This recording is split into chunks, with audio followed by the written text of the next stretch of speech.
The Soul's Journey, the archetypal map for navigating darkness. There is a moment in every human existence where the ground gives way. The ordinary world, with its certainties and identities, crumbles. This is not merely a period of sadness or misfortune. It is a summons, an archaic call echoed through millennia of mythological narratives for an inevitable descent. You did not stumble into the dark. You were called to enter it. Ancient cultures did not see this descent as a failure, but as the most crucial of initiations, and they bequeathed us a map, written in the language of symbols and archetypes, to navigate the geography of our own inner darkness.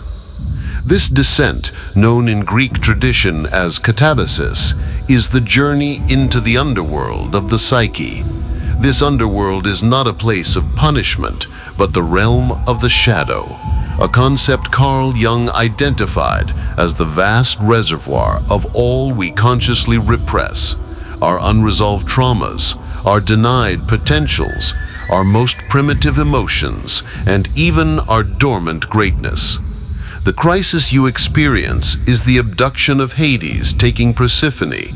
It is the loss that forces a transformation of identity.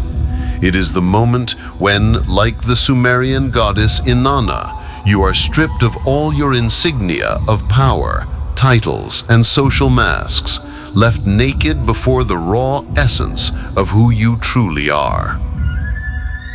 At the heart of this labyrinth, you will meet the guardian of the threshold.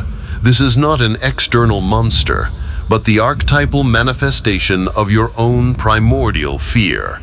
It may resemble the Minotaur, a symbol of unconscious bestiality and confusion, or Cerberus, the three-headed dog guarding the gate, representing the paralysis of past, present, and future. The battle here is not for destruction, but for understanding. Like the Sphinx that confronted Oedipus, your crisis asks you a specific, enigmatic question. To retreat is to be devoured by your own ignorance.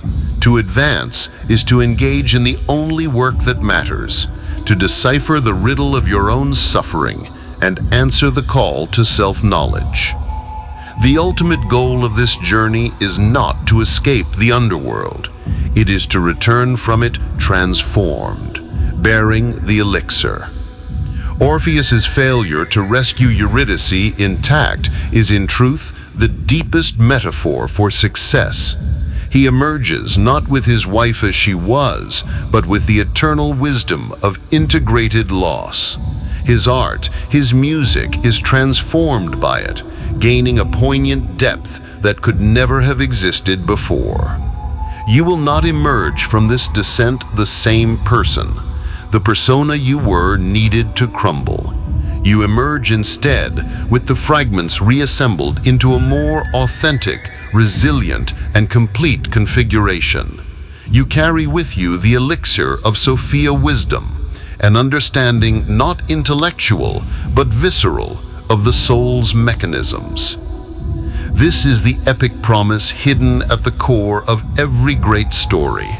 Your pain is not an accident to be remedied, but the catalyst for your own personal mythology. The darkness is not your enemy. It is the crucible where the iron of your will is tempered and the gold of your consciousness is refined.